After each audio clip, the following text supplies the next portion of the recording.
Welcome to Grown Folk Talk and Express Yourself. The podcast will begin momentarily. Please announce yourself. All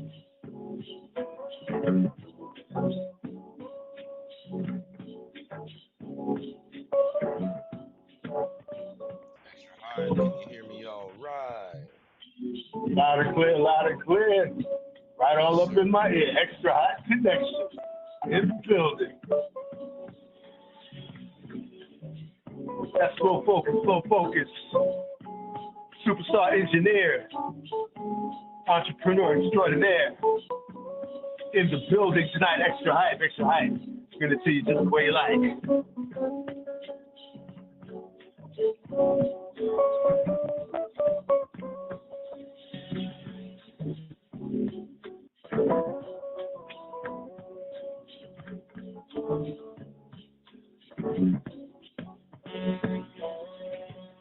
Don't forget tomorrow, October 18th, 12 to 6, the Rabbit Hole Farm.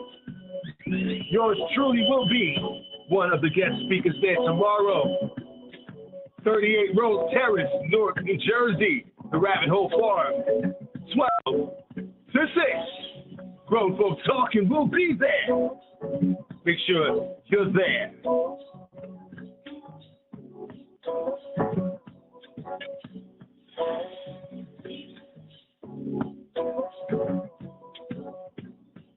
Show some love to some local businesses that support this podcast. Kono's Restaurant, 16 Clinton Street, Newark, New Jersey. Mouth-watering cuisine. Some of the finest leather tapes you've ever seen. Some you heard about them from the podcast. Kono's Restaurant, 16 Clinton Street.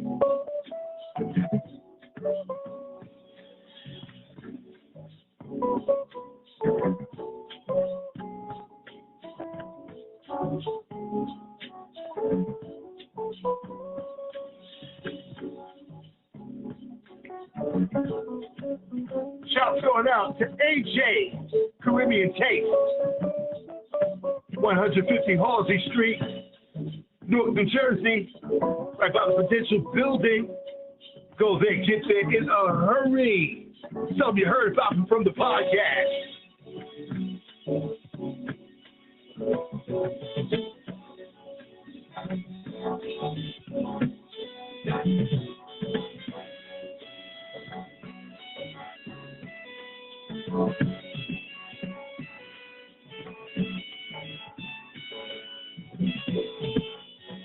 Big shouts going out to Halsey News, to Prudential Drive, Monday to Friday, 9 to 5. Shahida will definitely be there to greet you.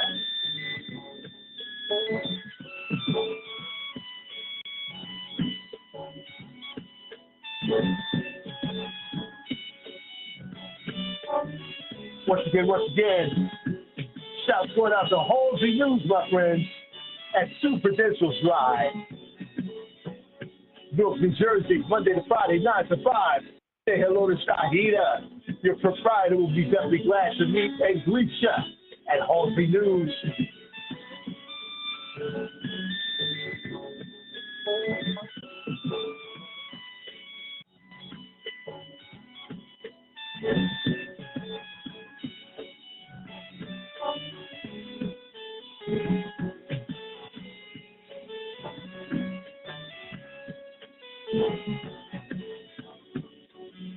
We got the Fruit House, 754 Broad Street, Newark, New Jersey.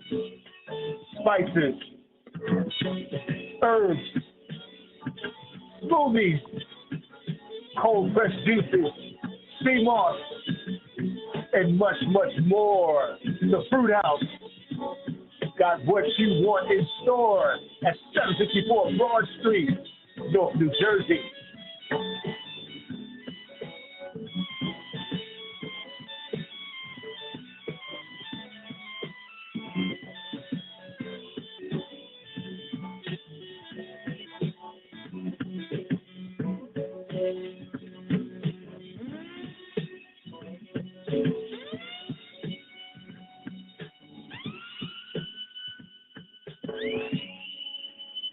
once again, my friends, welcome to the podcast.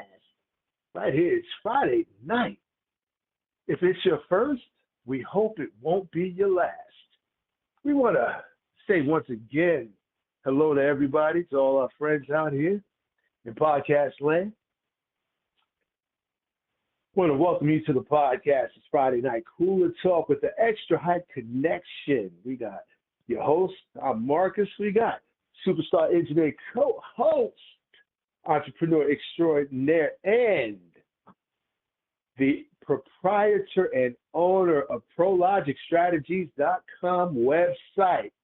That's right, got everything that you like. The website is definitely out of sight. Check them out over there, ProLogicStrategies.com. We got some very special promotions going on right now.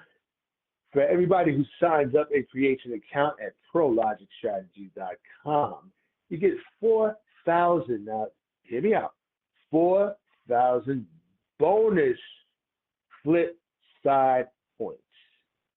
To get more information about that, we'll definitely let you in at the end of the podcast if it's your first time hearing about that.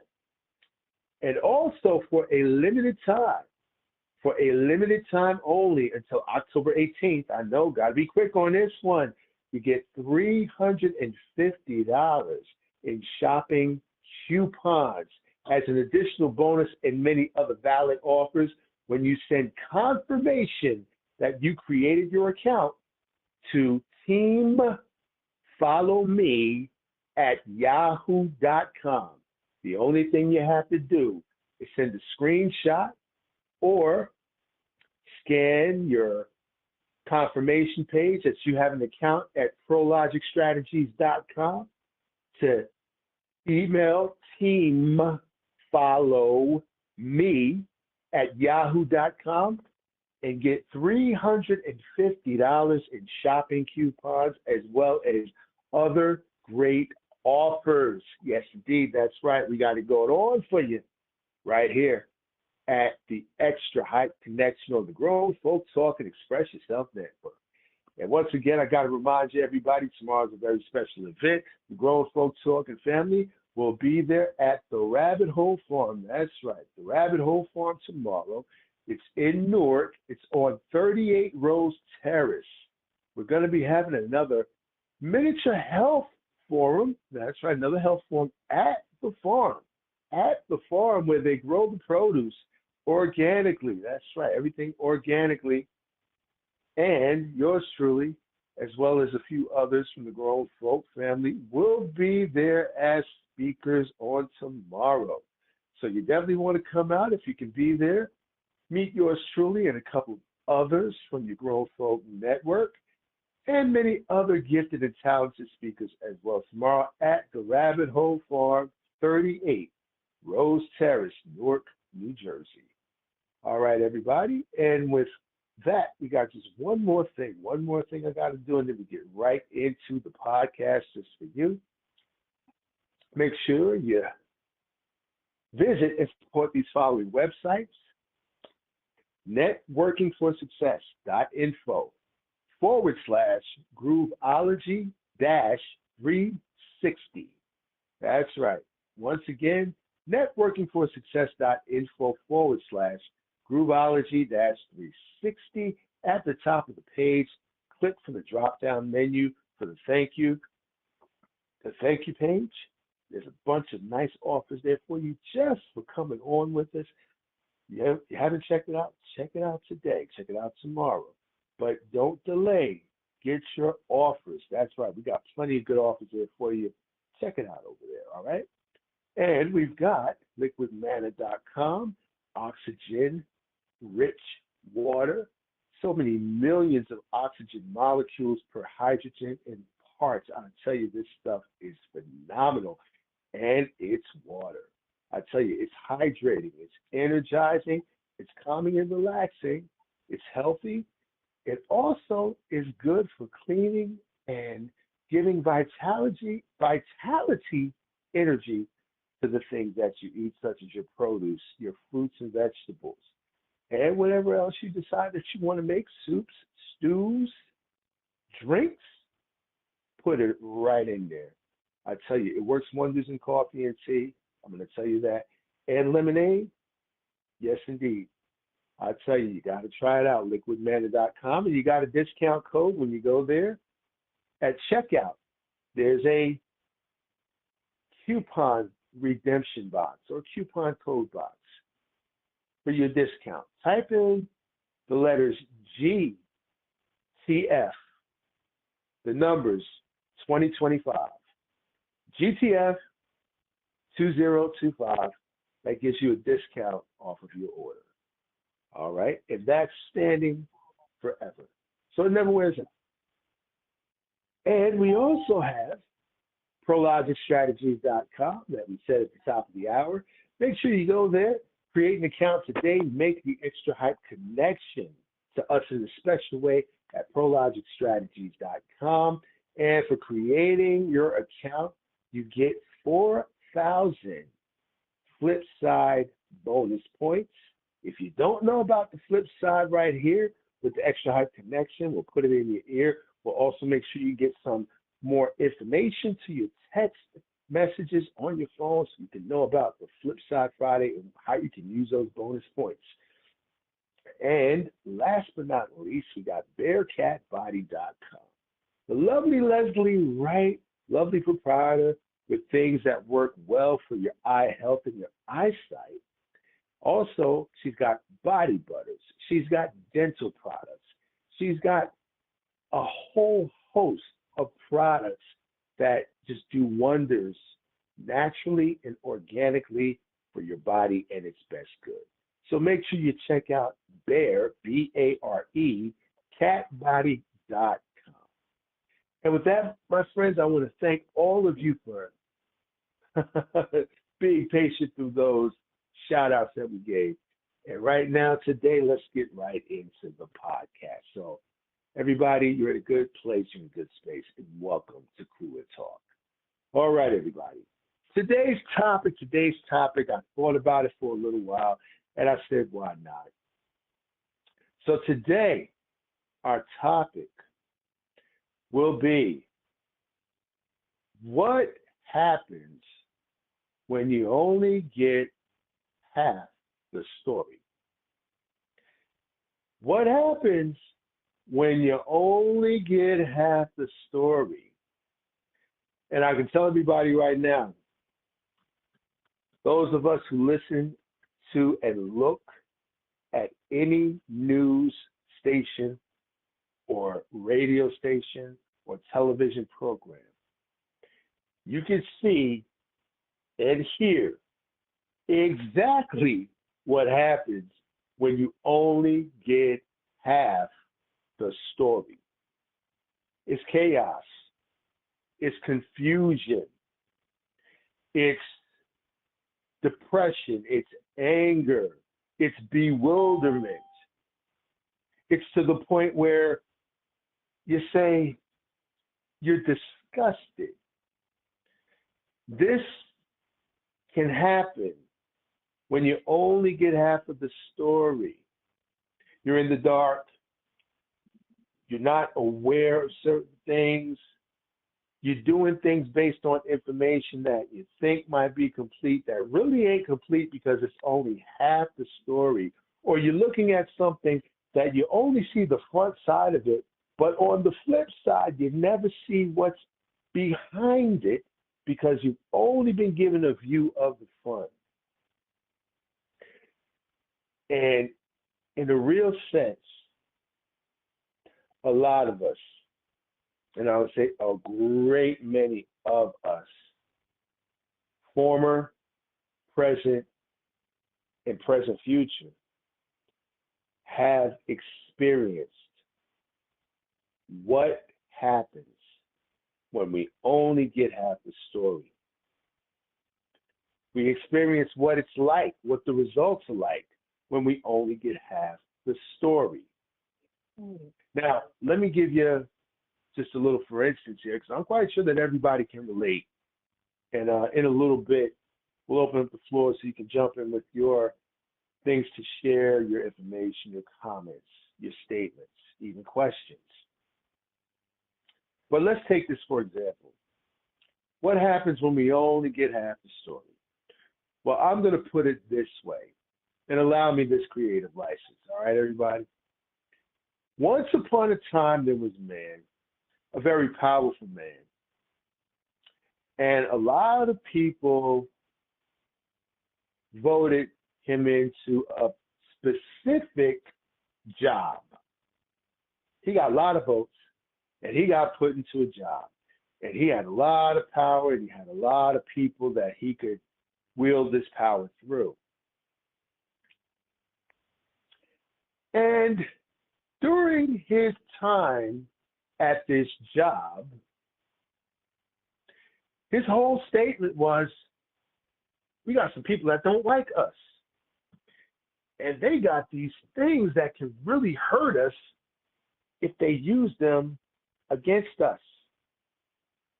So we have to go over there and make sure that they don't use those things against us. And we're going to send a whole bunch of our people over there to make sure that those things aren't used.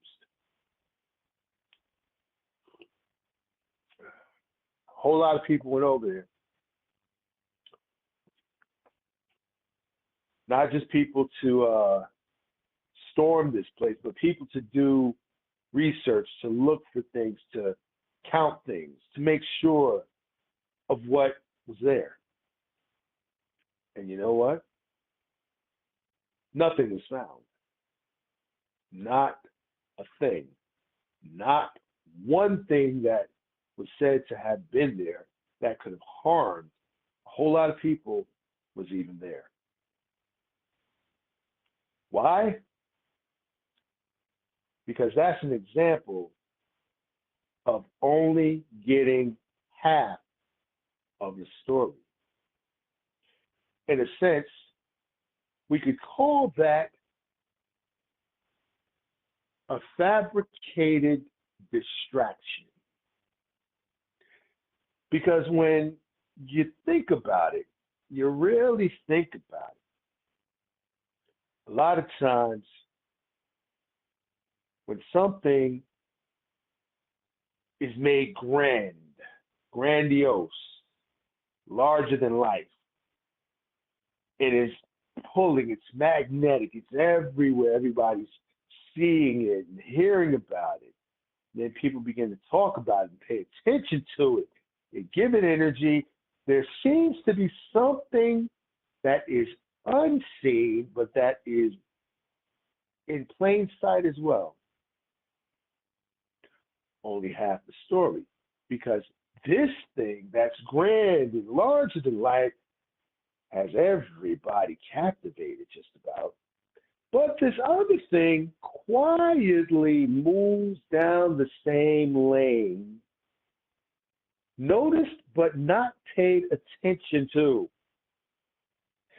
because this thing has a bigger draw and has a larger conversation of people buzzing about nothing, basically, except for the whole production of it. That is only half of the story. The other half has just quietly and quickly moved down the same lane, but had not been paid attention to. Not as much attention as was given to this thing that's very grand, very big, larger than life, has everybody captivated, talking and listening. What happens when we only get half the story? Well, there was this movement that went on not too long ago. I think it was less than 10 years ago. Less than 10 years ago, I would say. All these people crying, me too. Me too. That happened to me too. Me too. And all of these people came out, and this was a fad because it's not around anymore. That's another thing that happens when you only get half the story. Well, this particular movement came out, and there are a whole lot of people inflating this movement, hyping it up. giving it a whole bunch of press. People came out with these grand stories of things that took place. Let's say as recent as the same year. And then you had people going back saying, oh, yeah, this happened to me. The same thing happened to me with the same person 30 years ago. Me too. It was at best a ridiculous endeavor. It was ridiculous. But what happened? It was half of a story. And it probably wasn't even a true story, but it was half of a story. So the half that was put out there that people saw wasn't to really give information or to give any guidance or direction. It was to capture people's attention and feed people nothing but things to keep your attention. Nothing to give details, nothing to give facts, information, anything that could be used to determine whether this thing was legitimate or whether it was false. Couldn't tell, but it was entertaining. And that was put out there, in my opinion, to work on the portion of our brains that key into being entertained. This is what happens when we get half of the story. Instead of getting the facts, instead of getting hard evidence, proof, truth, what do we get? We get something that, number one, appeals to our sensory systems, to our eyes, to our ears, to our sense of touch and feeling. Some of the stuff can make the hair on your arms stand up, or the hair at the base of your neck can stand on end, depending on what it is. Some of us can smell certain aromas or certain things that are given off because when certain people start to get very high-spirited or very amped up, they somehow give off some type of a hormone. It could be very strong, but we can pick up on it in a sensory way. Even in our sense of taste, when we're all into our feelings and our emotions, our taste buds change. This is what happens when we only get half of the story, because we only respond with half of our own selves. Half of the story is not appealing to the part of us that thinks, that investigates, that turns into the detective, Columbo. Anybody remember him? That man was a pest. That man was worse than a mosquito that kept coming around and you could never get rid of. But these things that appeal to our senses, basically just our base ways of communicating or discovering or experiencing, do not appeal to our whole selves, our whole makeup. Only appeals to our senses, because it's only half of a whole. Only the half that we are allowed to see, because a response with thought is not what is wanted. A response with emotion, no thought, is what is wanted when we only get half of the story. Before we go any further, I want to offer the floor to be open right now. And if anybody would like to chime in before we move on, I'll give it a few seconds. And if That's not, right. yes, indeed. Listen, Yes, indeed. you bring up a wonderful topic tonight.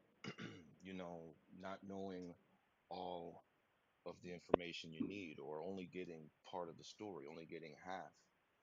I've been working on something that has to do with an old story, if you all remember it, by Hans Christian Andersen, The Emperor's New Clothes. And the story, more or less, I can retell it. It goes on.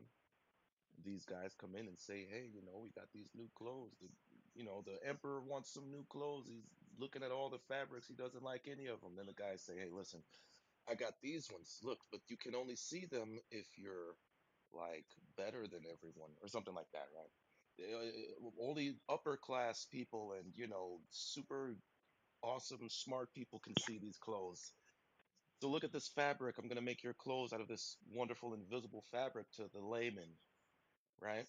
So the story goes on. He puts on these imaginary clothes, goes out in public butt naked. Little kid says, "Look, the the king's naked," and everyone ridicules him, and he runs off confused as to why his court let him even go out here butt naked. And I allude that to kind of the situation we have out here. Tomorrow, October 18th, is No King's Day, and everyone is doing these peaceful demonstrations of protests against these wild actions that the president has been taking. So this is the same that we're dealing with. He in one sense, he's out there wearing his invisible crown with these invisible powers that are imaginary, and we mistake that we retain certain invisible and even more so imaginary powers that are, we can go into that, but this is the story. This is the full story that we miss. This king wants to impress us with something that doesn't exist, but we forgot about something that also, hey, since you want to make up something, so can we. But ours is real, and that kind Hmm. of breaks the whole imagination, allusion to the story. But at the end of the day, this is a great point where when you only have part of the information, or if you're told lies about a situation that fill in blanks that don't give you the full story, that allow you to move on without the full story. They explain away your questions and your concerns, and you move on without the full story. And then we end up embarrassed on Sunday's best, wearing our Sunday's best. I'll land there.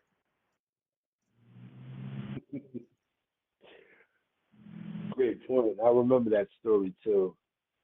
And yeah, they got him with the invisible fabric, the fabric that even he couldn't see, but he believed in. And yeah, paid him so much in gold, and gave him so much of his fortune for these so-called wonderful invisible clothes. Mm-mm-mm. Only getting half the story. Only getting half the story. Does anybody else have a comment or statement to make before we move on and continue with the podcast? Anyone else? Three, two, one. All right, let's have some fun. Okay, now let's continue on here. Now, let me bring your attention to something here. Everybody here knows what a quarter is. Everybody here knows what a quarter is. Okay. Now, I'm quite sure that everybody has at one time in their lives had a quarter in your hand. And you really don't need to look at it because you can tell that there's two sides to this coin, this quarter. There's a side that's heads, and then there's a side that they call tails. So what that is that is a completion. That is a completion. However, what if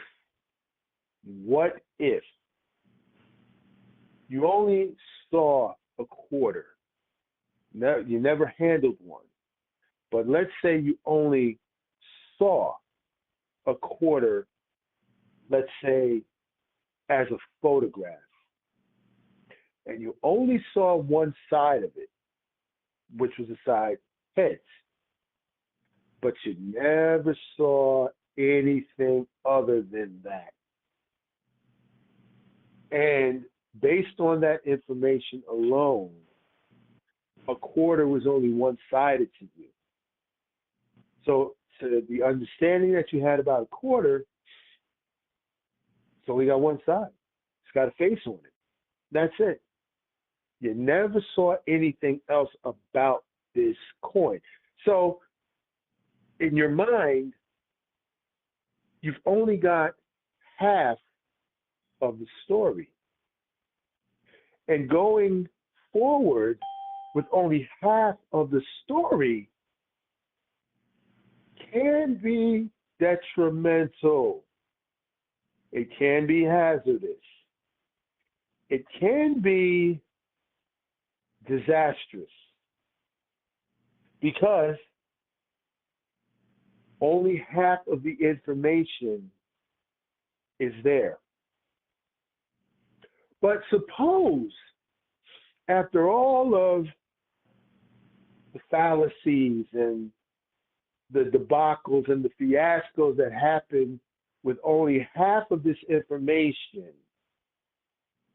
being at your disposal, one day you come in from outside, you sit down at a table, you order a cup of coffee, and somebody left a couple of pieces of change on the table that you're sitting at, and you're looking at something, and you see something you never saw before, and it's a quarter, but it's not on the side where the head side is. It's on the other side, the tails side of it. And you look at it, and it doesn't look familiar to you. And then someone comes and says, "Oh, I'm sorry, I left my change here." And they scoop their change up, put it in their pocket, take it away.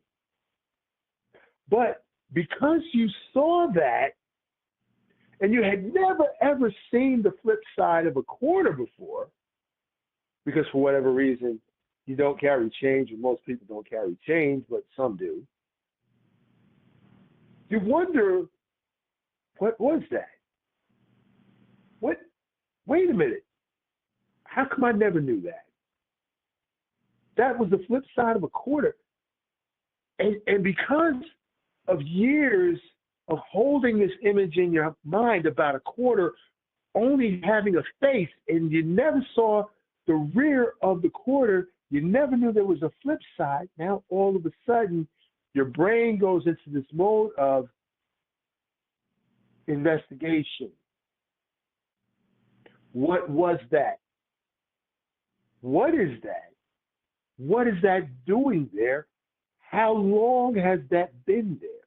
Was that always that way? How come I was never made aware of that? How many other people don't know this? Why is this being kept such a secret? Why is the man behind the curtain not being exposed? This happens when we only get half of the story. We see things from one perspective and one perspective only, and from seeing that in our mind's picture over and over and over again by default. This is the information that we have, and there's nothing else. So we go based on what we have, what we've been shown, what we've been made aware of, what we've been told. And by default, our mind processes the information exactly that way. Only half of it. Maybe because we don't know about any other parts of it. Maybe we've never seen or felt or heard any other parts of this particular set of information. So by default and by habit, all we do is operate based on what we know and what we have been shown. And a lot of things don't go exactly the way that we see them going for those who are in a more affluent state of being.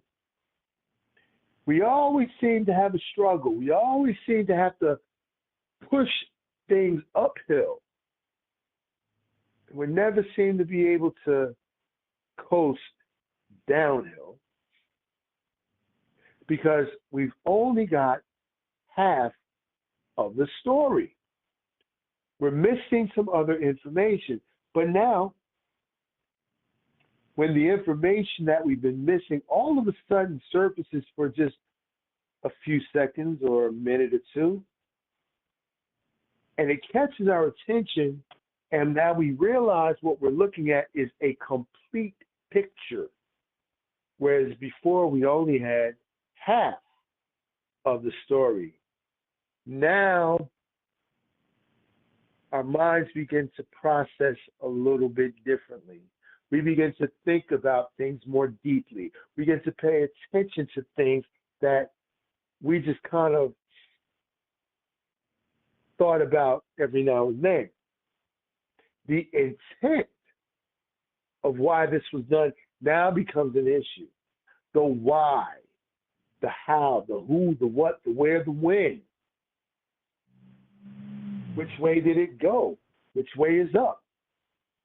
All of these things come into play, especially when we find out that information has been withheld, and withheld on purpose, not to give us a clear picture of what's going on, but just to appeal to our very basic instincts, which are sight, touch, taste, smell, sound.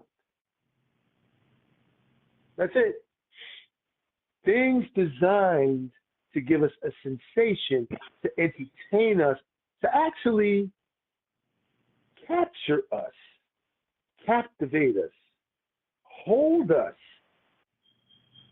so that we can continue to experience a sensation, something that appeals to our feelings and our emotions without us having to think about it. But the question then becomes, why? And the answer is very simple. Because if you see the whole picture now, the whole thing changes. The game changes. Nothing's the same anymore.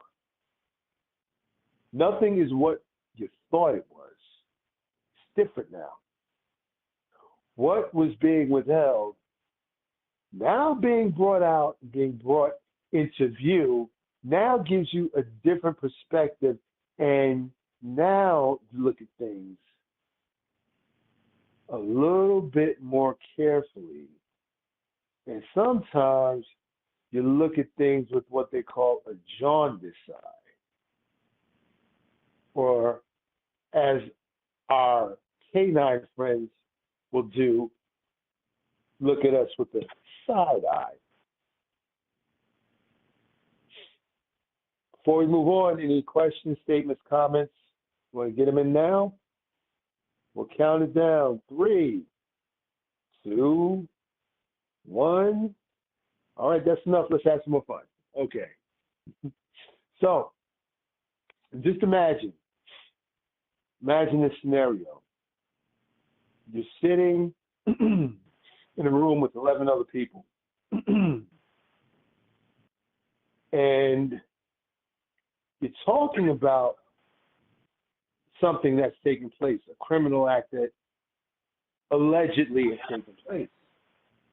But now, the fate of this individual is in the hands of these 12 people, or 11 people and yourself, as you're sitting in this room. And you have some information, but you don't have what you would say would be enough information to really say whether this person, this man or this woman, actually did what somebody is accusing them of doing. You've heard testimony, but your instincts tell you that something about this testimony from both sides just doesn't jive. There's something here that's missing. Why? Because certain evidence has been suppressed, so you can't hear it, even though it would help you to draw a conclusion that's based on facts rather than you having to try to guess and hope you guess right. Because the fate of somebody is in your hands. And if you sit in this room and you say, well, I really don't think that we have enough here to say yes or no, and everybody else in that room tries to pressure you to decide to go with their vote, and you say, well, I really don't think I could do that because I don't have enough to say that they did what they're being accused of doing. And now everybody is such, in an agonizing state. Oh, we want to get out of here, and you just want to keep us here. Blah, blah. Okay. But at the end of the day, that's somebody's brother or sister, somebody's son or daughter. That's somebody's boyfriend or girlfriend, somebody's significant other. That's somebody's father or mother.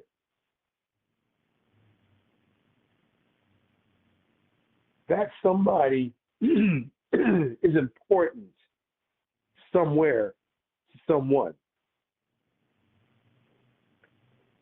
And it appears that out of all of the evidence that's been presented,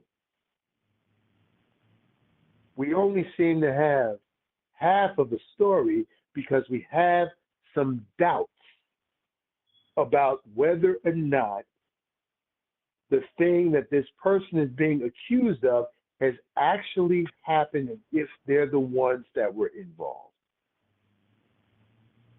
How many people have been convicted on evidence that wasn't complete? Only half of the story came out, and then decades later, they're released saying, oh, well, we found that other evidence that could have kept you from being committed was suppressed, or it was illegally withheld, or these people who said me too got up on the stand and they lied. And we got a confession from 2 of the 3 of them that said the same thing, that it was a lie. Because why? Only half the story came out. Only half of the story. What if it was somebody that you were fond of, you cared about, sitting at that table in that courtroom while these 12 jurors were in this room to decide this person's fate? Now, you may know that they were nowhere where the evidence said they were. You may have firsthand knowledge of that. You may know it for a fact. And you may have gotten up on that stand and testified. But you know what? They didn't bring the transcript of your testimony because the other side, who wanted to prosecute this, had it suppressed. No. You can't look at that. We can't give you that. You can't go back over that testimony. It's been suppressed. This is what happens when we get half the story. See? And we decide to try to guess our way through. We make a lot of wrong turns and a lot of errors because we don't have the whole story. And we want to come to a conclusion with only half. Imagine this. What if you got a recipe? You get all the ingredients, but you get only half the directions of how to prepare and cook it. What do you do with that? Do you go on and try to cook it?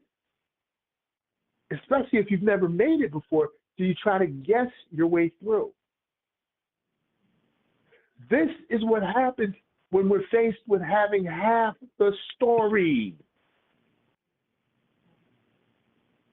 Instead of saying, wait a minute, I don't have all the information I need here. I don't have the whole picture. I don't have all of the proof. I don't have all of the story here. This is not a whole picture. It's not a whole thing here. It's only parts. Or do we just say, well, we still got to move on anyway, and we got to decide what to do with this, but none of us really knows what to do, so let's guess. See, that can be detrimental.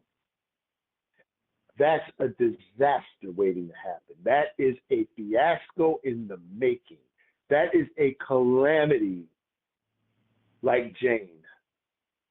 And no offense to anybody online if your name is Jane, okay? Please, don't be mad at me. But I'm making a point here. This is what happens when we only have half the story. Half the story, and we decide that we want to try to make a decision based on having only half of a recipe. All these ingredients is something we've never made. We got the ingredients, but the cooking directions and the mixing and the prep directions, half of it is gone. It ain't going to taste right. It's half gone. All right. That's right. Anything else you want to add? Yeah, this is Joffrey. Can I get in on this? Sure. Yeah. And this is what people who sit on juries ought to be listening to, because when you recognize that you don't have the full story, then you must acquit, for a simple fact that if there's doubt, you cannot convict a person where there is doubt. And if your gut tells you you don't have the full story, you have doubt. And if you're going to do it right, then you cannot convict. And I rest. All right. True indeed. Anyone else? You want to get in right now before we move on? Anyone else? We got the floor open. Well, if the guy sitting up there could convince that 12 people that he's telling the truth, if he's a good liar and he got them convinced that he's telling the truth, they're gonna go with him. Right. Then that's another thing. Yeah. If we only have half the story, then it's easy for somebody to hoodwink, bamboozle us, fool us, lie to us, mislead us. That's what they call politicians. Some of them. That's right. Yeah. Some of them. Yep. Yeah. And lawyers are what? They practice for that. Lawyers are liars. And they're professional liars. And they're good at it, too. But they're good at it. They're paid for it. You know, I have to bring out a personal on this because although I don't know if anybody knows about Brady violations where exculpatory evidence is withheld. Well, also in malicious prosecutions, prosecutors oftentimes cherry pick information to present in court in order to mislead the court or the jury. Okay?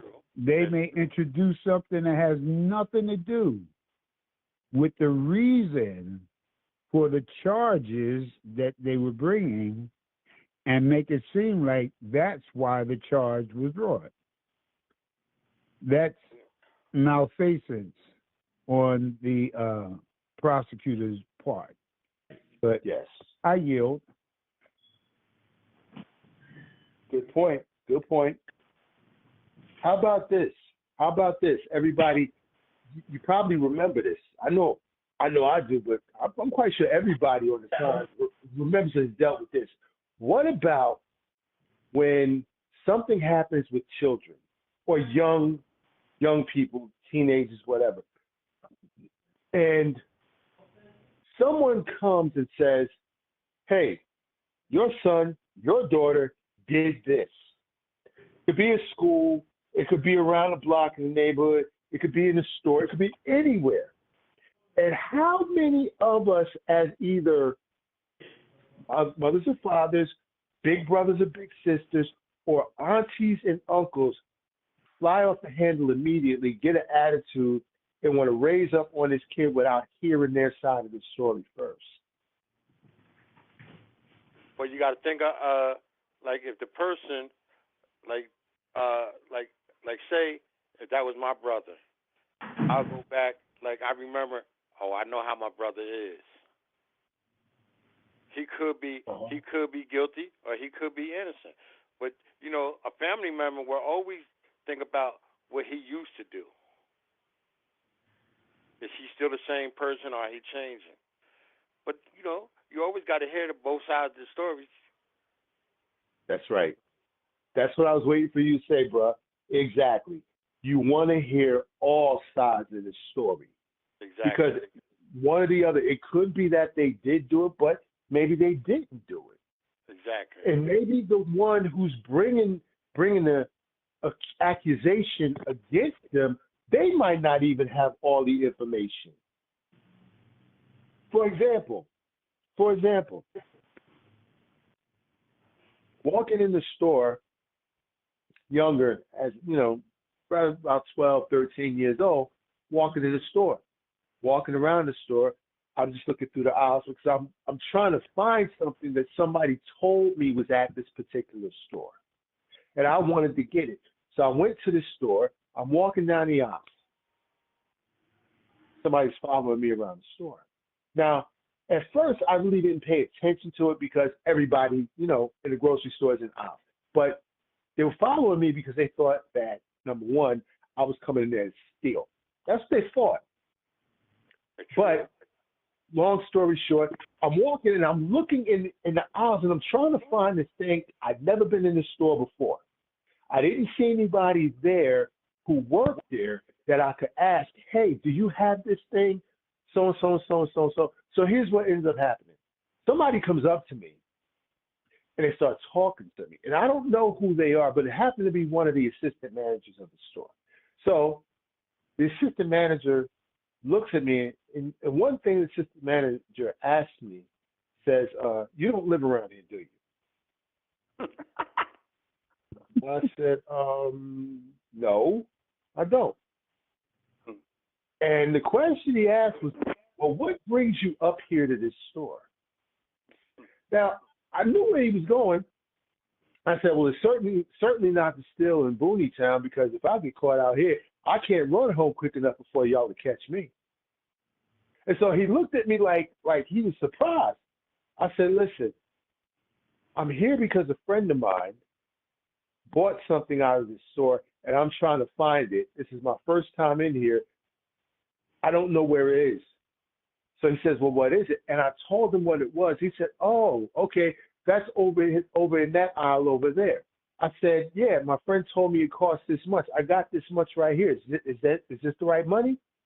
So he saw the money in my hand, and I guess he kind of like, had this like feeling like, oh, wow, I just sat up here and, thought in his mind probably.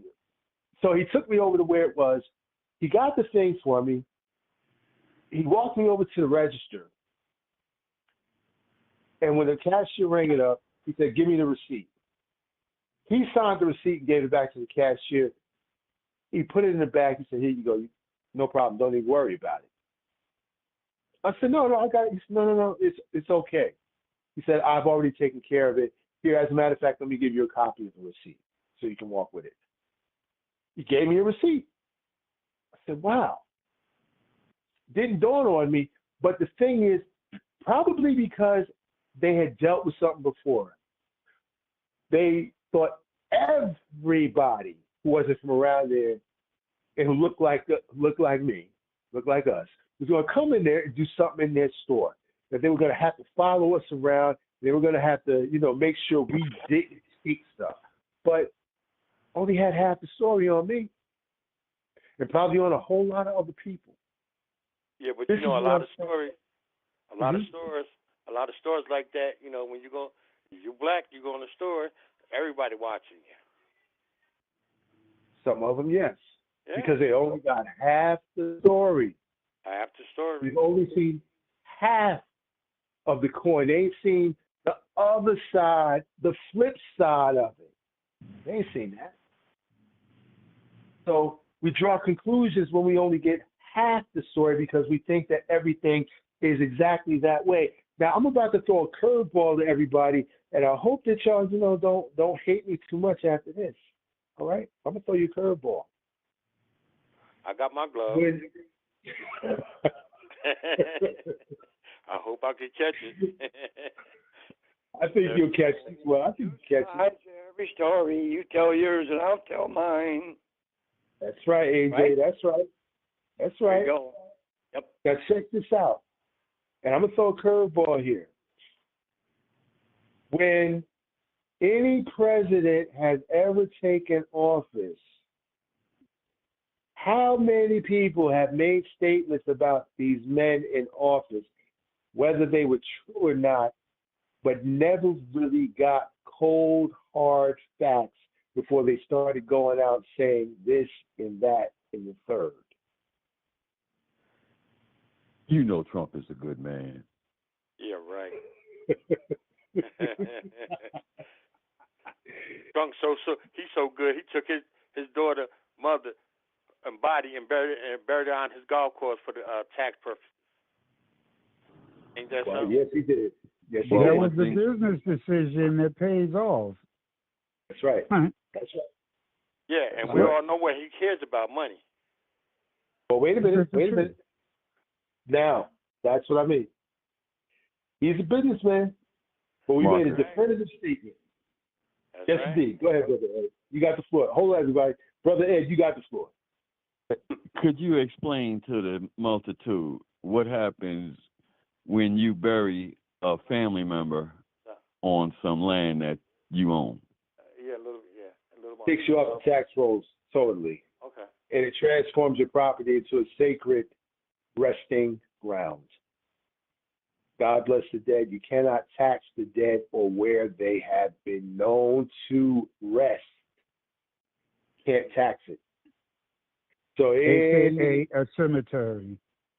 It becomes, they akin it to a cemetery because cemeteries don't pay taxes on that land at all because it's a sacred resting ground. So you bury a loved one, a family member, or even a family pet. The cat, the dog, the goldfish. Yes, you have a ceremony. You have a few people there. You have somebody preside over it. You have a little pamphlet made up of the order of service and what took place, in what order, and all of this and all that done. take it down to the county, let them know what happened, give them a copy of it. The people that signed the guest book that were there as witnesses, and guess what? With just a few forms, it takes your property off the tax rolls because it is now recognized as a sacred burial ground. Exactly. Property owners, listen. You had a cat that, was old and just didn't last as long as you wanted them to, and you decided that they were so close to your family that you didn't want to take them to the vet, but you wanted to keep them near and dear to you, and you put them in the backyard, and you plot, and you marked where they are and all that good stuff. That pet is a member of the family.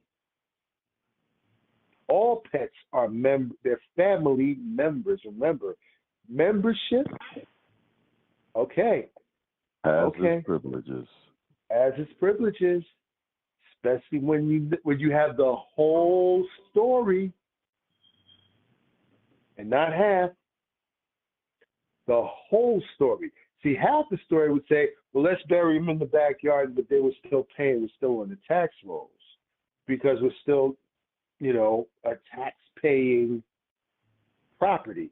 But when you have a loved one buried on the property and they're resting there, you got proof of it, and now transforms into a sacred burial ground. Sacred. Can't tax the dead. Sorry, can't do it. It's their resting place. Can't tax it. No, no, no. Hit. Message. So, this is what I'm saying. Go ahead, Mom. Yeah, go ahead, Mom. I'm listening. No, go ahead. I know. I can tell when she's here. I can hear her. Okay, you talking. Oh, he's having a side conversation. Oh, I'm sorry, sir. I'm sorry. Okay. I'm talking to my brother. I got you, brother. I got you. No problem. So I know we got, some people on this line, and I know you like to listen. But I'm going to say this. I am giving all of you an opportunity to speak if you wish. Okay, if you wish. Nobody's going to force you. But if you have something that is within you that's bubbling up that you would like to say, don't stuff it down inside of you. Let it out. Because that could be the other half that somebody needs. Because they may only have half the story. But with what you bring out, just like Miles has brought out, Prince has brought out, Joffrey brought out, Brother Evans brought out, I brought out, could be the other half that somebody needs. And there's a reason why you have that. So don't stuff it down because we're all connected. Remember that. We all speak to each other. We all communicate to each other. We all submit to one another. Okay? So you have an opening to speak if you wish. Okay? All right. Oh, everybody, before we continue on, I just want to let you know, for fresh produce, okay? Fresh, good, healthy, nutritious, tasty, chemical-free, pesticide-free, hormone-free, great tasting fruits, vegetables, seeds, nuts, eggs, if you like them.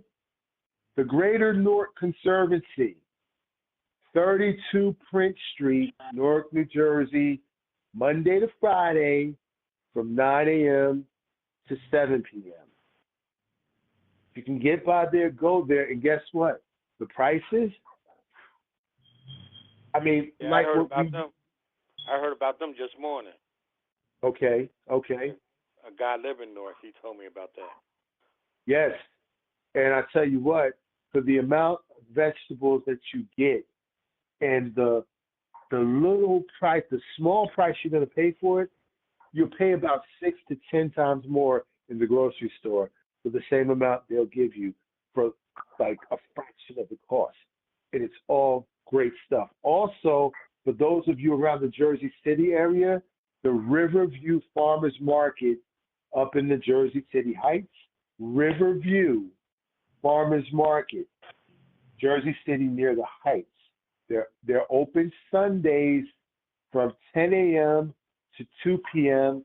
and they last all the way up until the Thanksgiving holiday.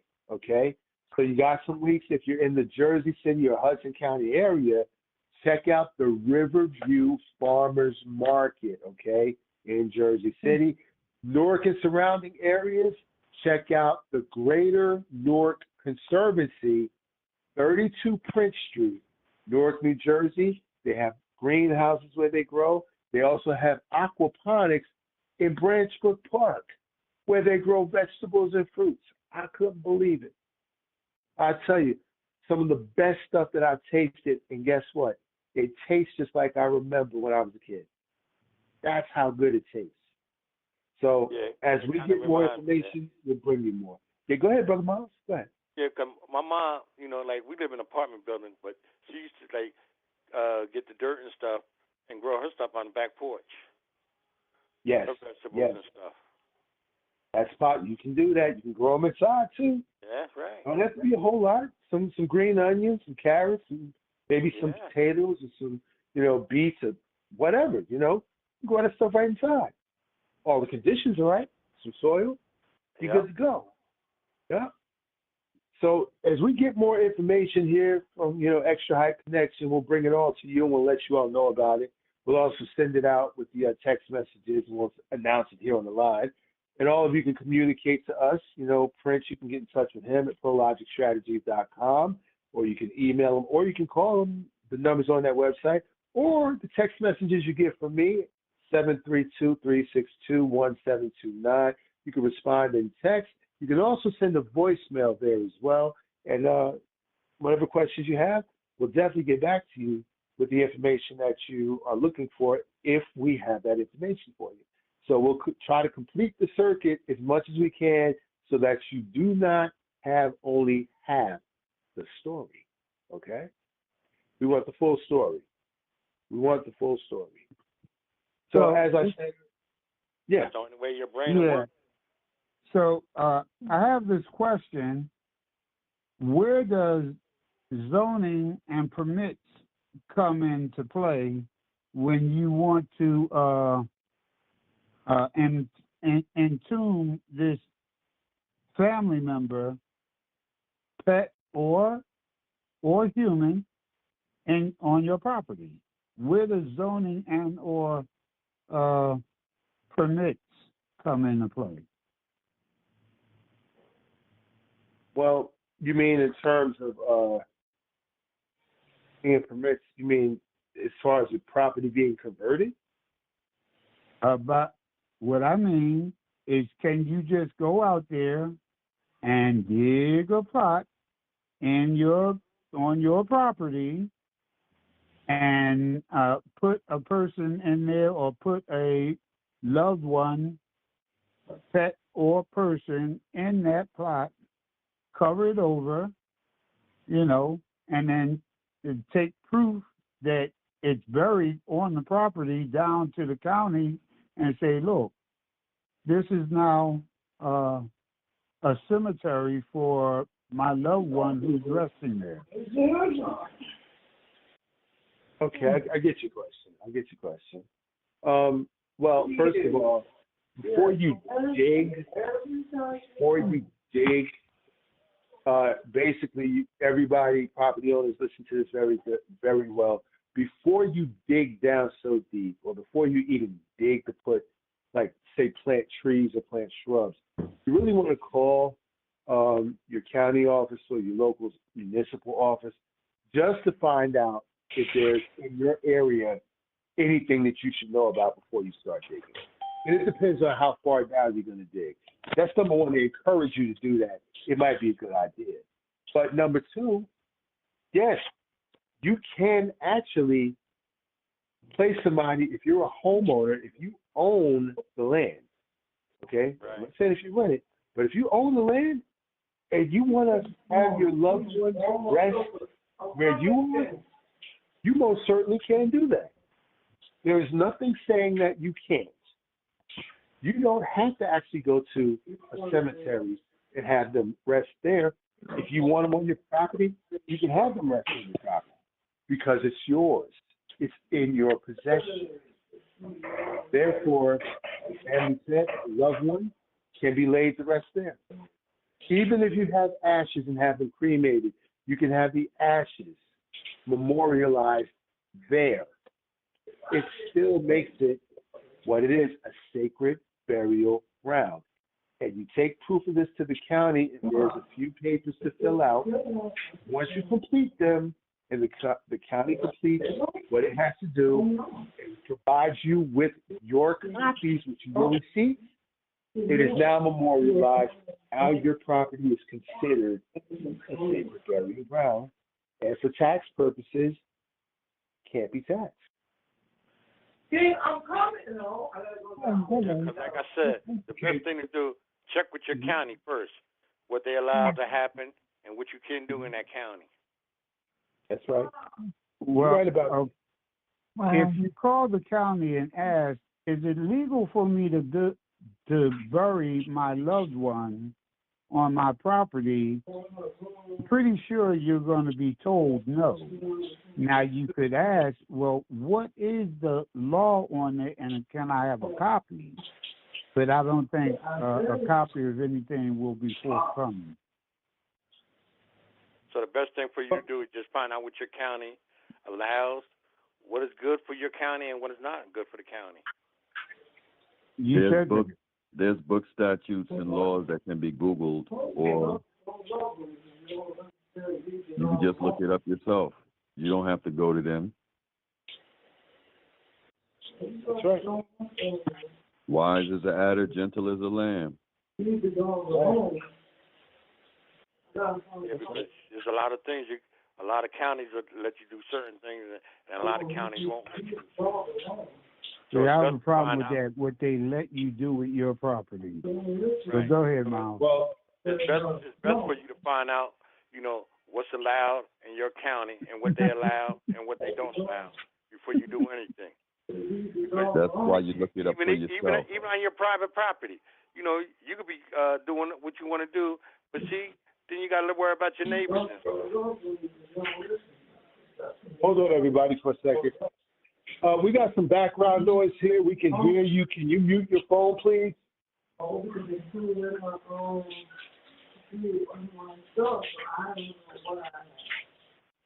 All right, somebody needs to mute, please. We can hear your conversation in the back there. Thank you. Thank you. Thank you. Appreciate you. I was wondering when you were going to say that, because that's why I put myself back on mute. All right. Hopefully they heard us, and hopefully they'll tune in with a question or a comment. But back to our discussion, everybody. Yes, that can be done because, first of all, now hear me out. It's a freedom of religious practice or spiritual practice.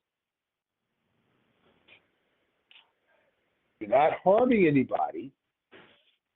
You're not offending anybody. You are laying to rest a loved one in a place where they called home, or you have them there to call it their home. Yeah, but you also got to be, about your neighbors, because they might complain about all that. And that's the last thing you want to be going through. Well, your religious practice. Hold on. Okay. That might be the individual's background that was just on. Yes. No, that was mine. I apologize. Oh, hey, how are you? How you doing? Okay, I know who it is. How you doing? Good to have you. So, listen. Thing is not to worry, but the thing is to know. Okay, because when you know, then you got the whole story. Exactly. Okay, when you got the whole story and not half the story, you don't have nothing to worry about. You can walk through free and clear. You know, you can do basically what the Justice League does. Wonder Twin powers activate. Mm-hmm. Up and away. Uh-huh. The Batmobile. Form of loan. Shape of a check.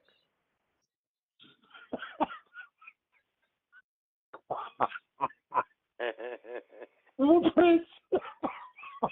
Sound like a politician, don't he? Oh my goodness. Man, we had some fun here, I tell you. But yeah, half the story. This is what happens. Speak. But we only have half the story. Yes, please. Go ahead. Hello. Hello. So I had a family member who had a cat, and it died in the property, and she wanted to bury it on the property, and was informed that it must be at least 30 feet from the property, from the house. So if you have a pet or whatever you want to bury, and at least in her area, and she couldn't bury it because she didn't have enough space on the property as they stipulated. So is that a factor that is noted that there must be a certain amount of room within the property, the burial space? I think that may depend on certain things. Like I said, they're always encouraging people to call before you start to dig. And even if that were the case, if she were to actually have the cat or whatever, let's say cremated and have the ashes, she could actually have done a ceremony where the ashes would serve as a memorial on the property. To build a box, people build a box, put the box right there, put the ashes inside the box, put a little inscription on it. Here lies so and so and so. Rest in peace. There you go. Yeah, because we all know in each county you always got to check what you can and cannot do on your own property and what they allow. So there's always a workaround as long as you have the full story. Exactly. Okay, sir. Thank you. Thank you for your question. Thank you. All right. Excuse me. Good to hear you. Thank you. Appreciate you. So, can we get a time check, please? Someone got a time check for us? The time is now 7:20. Wow. So we got some time left here. Okay. All right. So let's open up the floor. We're talking about what happens when you have only half the story. Well, first of all, let me hand it over to you. FloFokuz, what do you want to add to this conversation here? Yeah, listen, guys, that's what we're talking about here. Y'all are doing a great job, because with the whole buying a house thing and, being property owners, there's always like a bigger picture at play. So I'm just happy everyone is, on task and affording their points of view. I am happy. Well, excuse me, Marcus and Prince. I want to go back to the topic in the beginning, if you can refresh my memory. What was your topic? What was he speaking about? The topic is what happens when you only have half of the story. What happens when we only have half of the story? So in other words, if you hear something and it's not complete, it's not all the information, but we decide that we want to try to guess our way through it without the full information, we can end up in a disaster. We can end up in a fiasco. We can end up losing. We can end up in a very straining or very, depressing state because we didn't have all the information that we needed in order to complete what it was that we were looking at. And so we might try to guess. And try to guess. Talking about the same thing you're talking about happened to Hurricane Carter. Mouse. Okay, I'm sorry. I forget. I would just answer the question. Can you continue, Marcus? Okay. So, Thank you, Miles. Though. Thank you. Thank you, Brother Miles. We're going to come back to you, Miles. Let me finish this. So whenever we have half the story and we don't have the full story, sometimes things go very, very wrong. Like I talked about earlier. Suppose some of these people who have been put in jail who didn't commit the crimes, they know they didn't commit the crimes, their families know they didn't commit the crimes, but they got locked up anyway because the evidence that could have shown that they was innocent wasn't allowed in the court.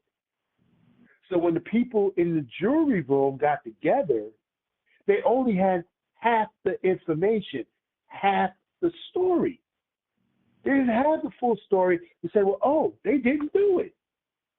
They only had half the story, and then they had to try to guess. That is not the best thing that we can do. We need to have the full story because this is what can happen when we only have half the story. So that's our topic for tonight, my dear Latoya. That's what we're talking about. Okay. Now, Miles, what did you have wanted to say now, Miles? Before I tell my part? Go right ahead. Hold on. I'm just saying, everything he just said happened to Hurricane Carter. Half the truth. Yes, the boxer. Yeah, and when the whole truth came out, they let him go. Because he told the truth, correct, right? Yeah, because they was hiding the truth from everybody. And look what happened to that man. That man spent all that time in prison, and all they had to do is back then is just tell the truth.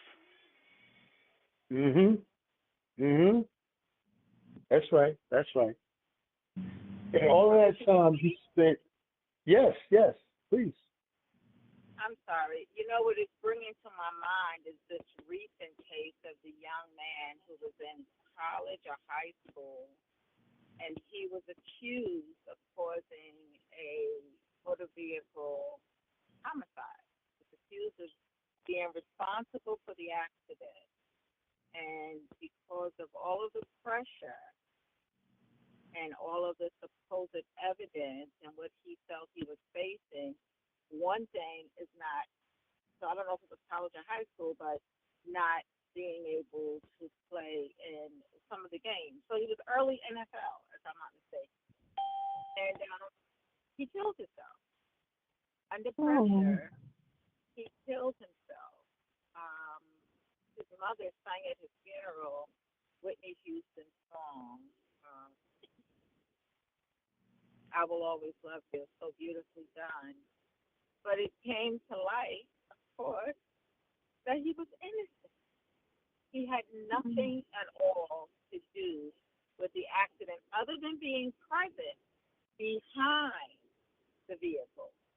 And it had a lot to do, all of it facing him had to do with the police even, what do they do with the people who they want to get you to testify. They were coercing. I lost the word.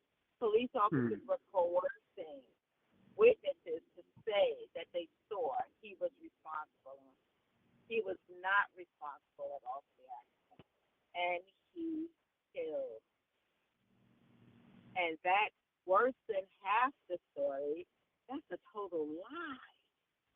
Mm-hmm. It's a total lie. But yes, if you have only half the story, you can only give half. And so what I share with people when they're telling me stories that they want opinion or direction on, I tell them it's your story, you're telling. If it's a lie, it's on you. I'm going to give you what I give you, but I'm giving it to you based on what you're telling me. So that's going to be on you if it's not quite right. Thank you. They even do that to you in court. Thank you. You swear to tell the truth, the whole truth, nothing but the truth, so help you God. Yeah. Oh, let me offer this as well, because I want us to really get this, because this applies in so many different scenarios and different situations. But here's something that actually did happen. I don't know the people involved in this, but it was a story he handed down. There was a family who had moved into a nice house, whatever, a couple of kids when they moved in, man and his wife, they were living in the house with their children. And they moved in and then they had another baby. The baby was a new baby. So okay, they had a housekeeper there. And when the children would go to school and the parents would go to work, the housekeeper would make sure that the baby was, taken care of, fed, and all that good stuff. And they had a family dog. Okay, so that housekeeper would be home with the baby. Well, this one particular day or something, the housekeeper was doing some chores in the house. And somehow, from where they were, where this house is located, one of these feral dogs, I think it was a wolf, or a feral dog, had come around the house. And the family dog, was all doing growling and everything. And the housekeeper heard the dog growling and told the dog, get away from the door, get away from the door, get out of it. Get away from the door. Telling the family dog, get away from the door. But what he was doing, he was growling at this other feral dog. Well, at any rate, after shooing the family dog away, getting him away from the door, the feral dog comes into the house. The family dog is already upstairs where the baby is at. The family dog takes the baby, I guess it was already wrapped up in his blanket or whatever. It takes the baby to a safe place out of the house. It's still on the property though, but out of the house, and takes it to a place where it could be protected. The dog was protecting it. Here comes the feral dog. The family dog and the feral dog end up fighting in the backyard. The mother and father get home and they see all this blood on the floor. And they're wondering, where's the housekeeper, where's the dog? They go upstairs, they don't see the baby. There's blood upstairs where the baby's room was at. So they're looking, and they finally find the housekeeper. She's like somewhere off. Like she's around the area, but she's doing work on the other side of the house, kind of where, she couldn't really hear a lot. And she's not thinking anything's happened because nothing ever did. But they go find her. They bring her around. She says, oh, my God. So, they're looking for the baby, looking for the dog. They don't see either one. Blood everywhere. The mother's crying. The housekeeper's like, oh, my God, what's going on? Oh, my God. And so the father says, all right, let me go out here and look.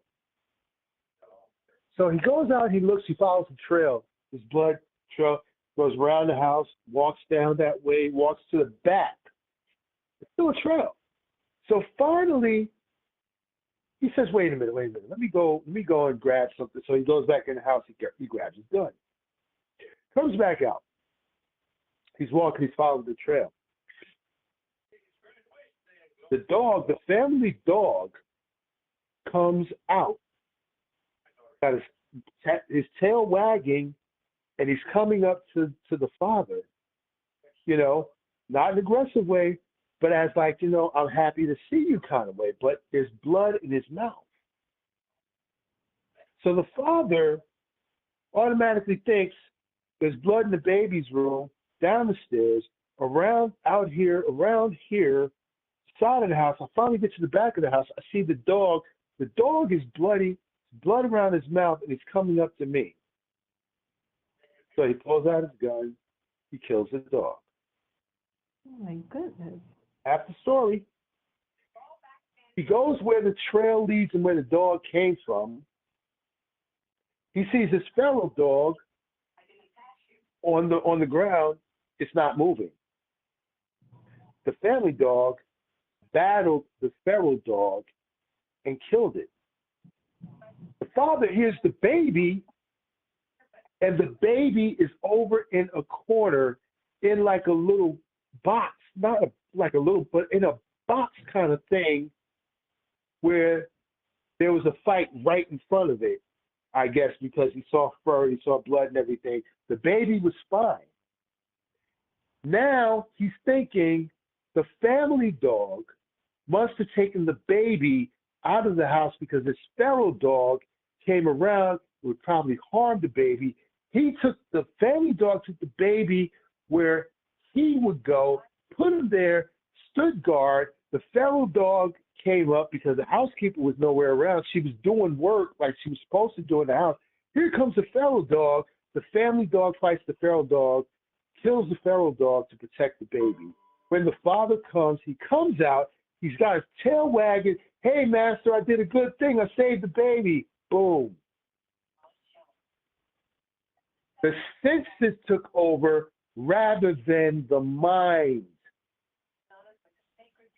Remember, we talked about the senses earlier. Everything with half the story appeals to the sensory realm, not the intellect.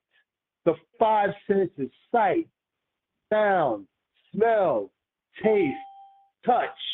The father only went with his sensory perception off the family dog that had saved their baby from the feral dog. He thought that the blood in the dog's mouth was from the baby, but it was from the feral dog. That's what he thought, and he killed his poor dog. Boy. Okay, I can't hear no more of this. That's what he thought. He thought his dog had killed his baby, and his baby was safe. Baby was safe because the dog protected the baby. But this is what happened because he only had half the story. Mm. Good evening. He's totally crazy. I would have shot the house cleaner. Oh my Good goodness. evening, everyone. Okay. You know Good better, evening, Mr. Graves. Good evening. How are you? Great. Welcome to our podcast, Mr. Graves. Yes. How are y'all doing? We're Pretty doing good. fine. How are you feeling? Mr. Graves? Well, I'm in the bed. I have to go for serious tests and stuff on Monday. But I called in because I've had a couple of phone calls about something that I said that somebody twisted, and I wanted to get it straight, if you don't mind, Marcus. Okay. It's pertaining to Access Link and Uber and Lyft. Okay. Ooh. I tell you what, Mr. Graves. Yes. We can have, if you like, a conversation about that after the podcast, if you don't mind. Okay. All right. It's just that, see, I don't like my name being involved in anything when it's wrong.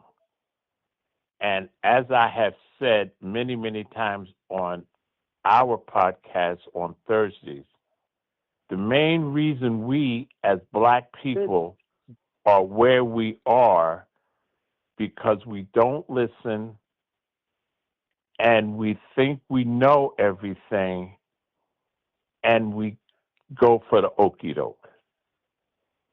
But I'm just going to say one thing prior to leaving, that a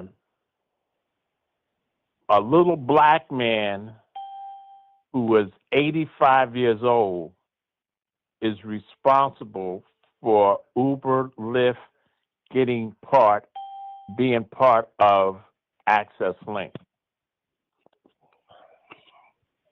That's all I'm going to say. Also, certain regions in New Jersey do not have Uber and Lyft because the Uber and Lyft drivers refuse to take a drug test.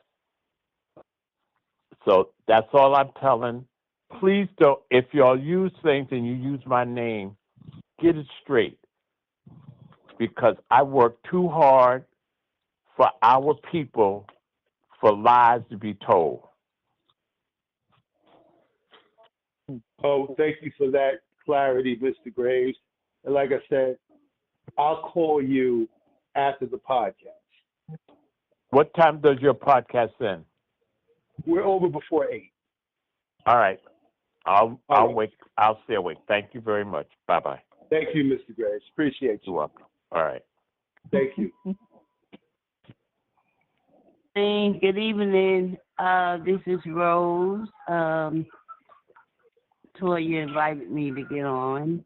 I was listening. There was a story you were telling, I hope, and not reality. And I wanted to say, yes, sometimes sexually attracted situations, people jump the gun and they react before they really know the full story of what's going on, you know.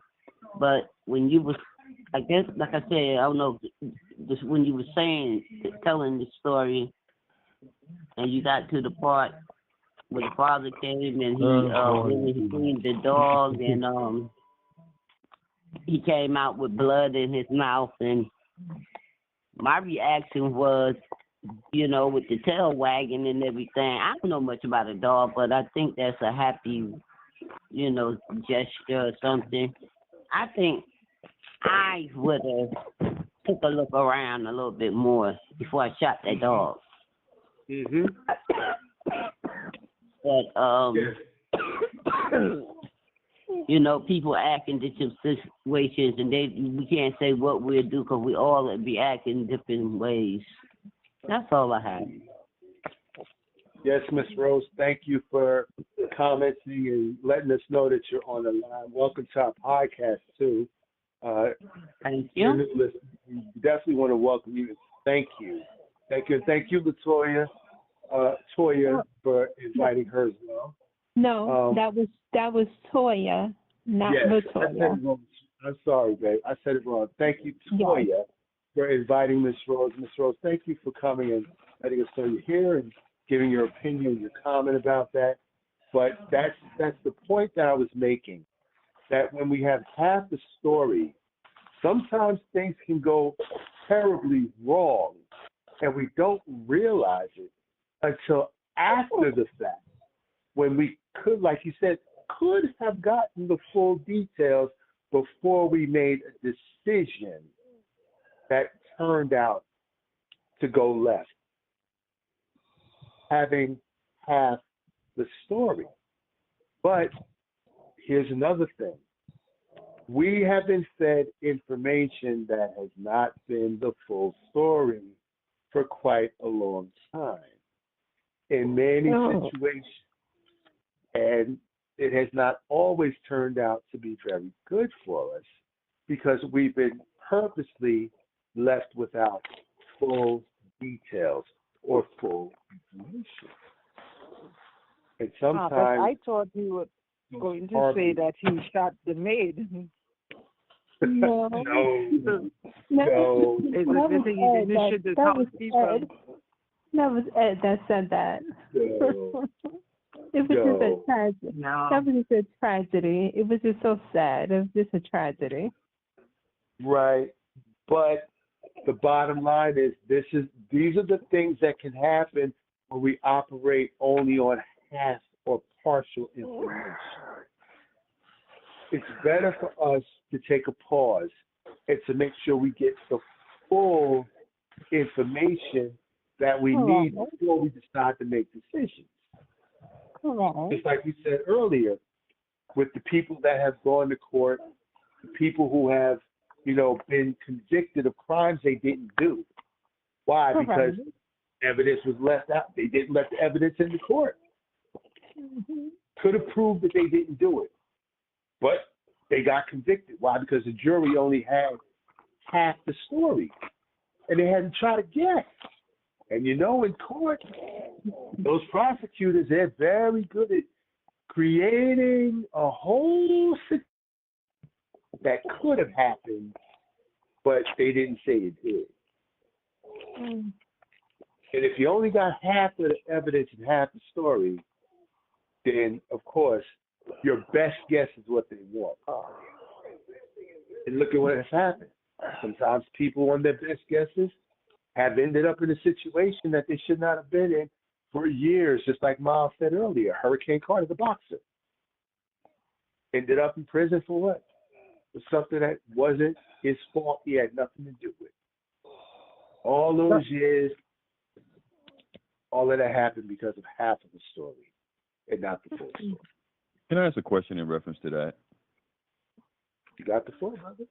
Wasn't he? They were trying to force him also to take a dive because they knew that he would be undefeated because of his skill set and his tenacity. Yes, indeed. Yes, indeed. You are correct. Yes, indeed. So we have a whole picture here of half of a story. What happens when we only have half the story? Things tend not to go the right way when we only have the story. Speaking of the whole story, Xtra-Hype, another time check. It's 7:45. All righty. All right. Well, we're almost at the close of our time here.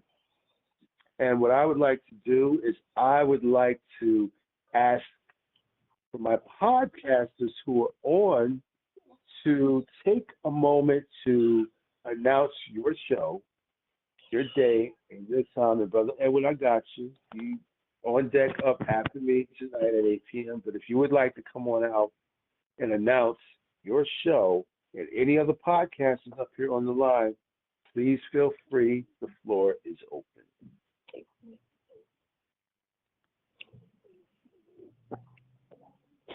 All right.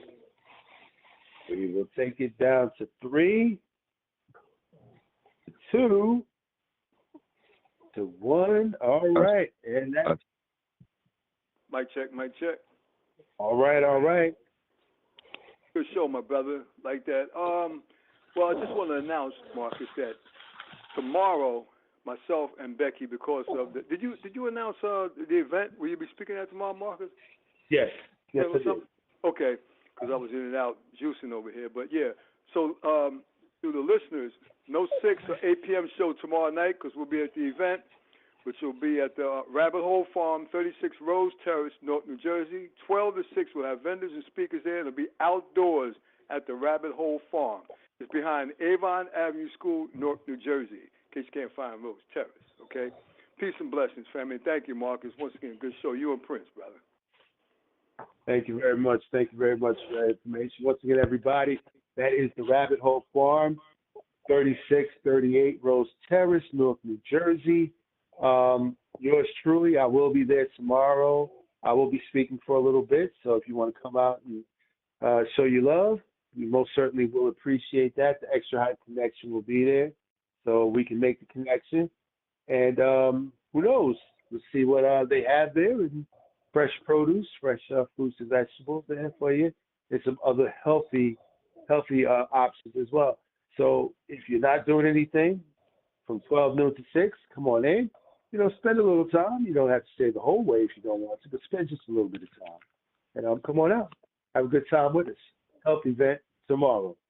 Any other podcasters on the line? As a matter of fact, let me shout you out. Brother Edward is coming on directly following this podcast at 8 p.m. His show is titled Thine Will Be Done. Yes, and he has a lot of good information. He has an excellent way of making his points. And I believe you're going to love the way he talks and the sound of his voice. So make sure after this podcast, you call right back in at 8 p.m. because he will love to have you on his podcast so he can give you details, he can give you good information, and we can continue on with the Friday night here on the Grown Folk Talking Express Yourself Network. Also, I wanted to thank everybody who showed up for the docuseries. Yours truly was representing there. The Xtra-Hype Connection from the Grown Folk Talking Network did the interview with Miss Yvonne Smith, and we did a shout out to the network as well. So we were recorded live at the docuseries, and we represented well. And we do thank you, Yvonne and Nay, for giving us the opportunity to be a part of your event. So thank you for lifting up the network and shouting out the network and allowing us to shout out the network as well as the Xtra-Hype Connection. So we do thank you for that. And we're very grateful that you allowed us to have a part in your event. So we thank you for that. And if anybody is wondering, you can check out the next docuseries when it comes out. I will send out the notices so that you can be a part of the live recording and be a part of the audience. Okay, so your voice can be heard. You can ask questions, you can make comments. There's all kinds of discussions that are going on. It's just a really, really wonderful time. And we're really grateful for everybody that came out. And we thank everybody for that as well. Also, don't forget, everybody, in 2 weeks, we have our Flip Side Friday. It'll be the last one for the year in 2 weeks.